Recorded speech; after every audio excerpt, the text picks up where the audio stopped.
তো এখন আমি বেগুন বিরান করবো। তো এখানে দেখতে পারা আমি বাঙালি ভিজাইয়া তৈছি খাইটা, খুব সুন্দর করে খাইটা তৈছি ভিজাইয়া। তো অত বড় বড় করে সাইজ করে খাইটা নিছি। তো পানির মাঝে ভিজাই রাখছিলাম। আর তো মশলাটা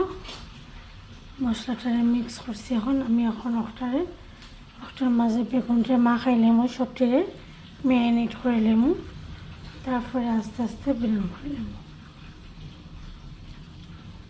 তো বেগুন ভাজি আর মাছ বিরান কিন্তু অনেক ভালো লাগে, অনেক মজা লাগে। ওরকম করে সবগুলো বেগুনটা আমি তেলের মাঝে ফ্রাই করে লেমু।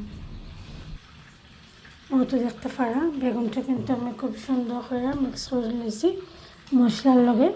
তো এখন ওরকম করে 15-20 মিনিট রাখি দিব, তারপরে আস্তে আস্তে ফ্রাই করবো।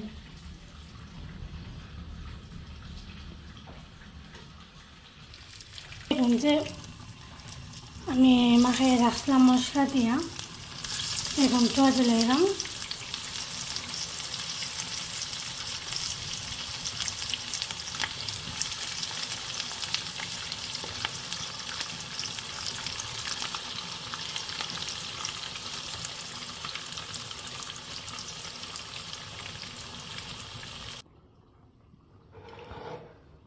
তো মাছ ভাজি কিন্তু হয়ে গেছে।